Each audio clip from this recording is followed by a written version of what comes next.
Mahkamah Konstitusi mulai menerima pengajuan permohonan pengujian peraturan pemerintah pengganti undang-undang atau Perpu nomor 2 tahun 2022 tentang Cipta Kerja. MK diminta membatalkan Perpu tersebut karena pembentukannya inkonstitusional. Adapun alasan pengujian Perpu antara lain regulasi yang dikeluarkan Presiden tersebut bertentangan dengan norma konstitusi, khususnya terkait pasal 1 ayat 3 yang mempertegas Republik Indonesia sebagai negara hukum, pasal 22 ayat 1 terkait ihwal kegentingan memaksa yang menjadi syarat penerbitan Perpu. Selain itu, Perpu dinilai bertentangan dengan Undang-Undang Nomor 13 Tahun 2022 tentang revisi Undang-Undang Pembentukan Peraturan Perundang-undangan serta dua putusan MK sebelumnya 138/PUU 7 Romawi 2009 dan 91/PUU 17 Romawi 2020.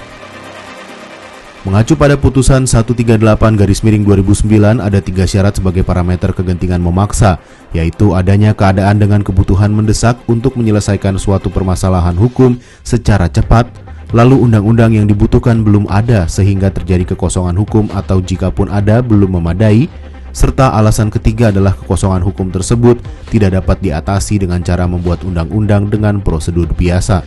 Untuk menghindari adanya dampak yang lebih besar, pemohon meminta Mahkamah Konstitusi untuk menjatuhkan putusan sela berupa menunda keberlakuan Perpu Cipta Kerja. Dengan adanya penundaan itu, Perpu Cipta Kerja belum dapat dibawa ke DPR untuk mendapatkan persetujuan menjadi undang-undang.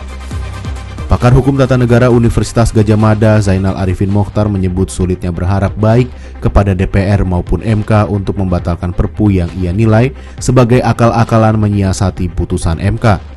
Selain menguji ke MK, langkah berikutnya adalah berharap DPR mengkaji secara objektif penerbitan Perpu tersebut. DPR diharapkan tidak meloloskan atau tidak memberi persetujuan Perpu menjadi undang-undang. Namun menurut Zainal, dengan konfigurasi politik di DPR saat ini, di mana mayoritas fraksi menjadi bagian dari koalisi parpol pendukung pemerintahan, berharap pada lembaga legislatif untuk menilai secara objektif Perpu hampir tidak mungkin.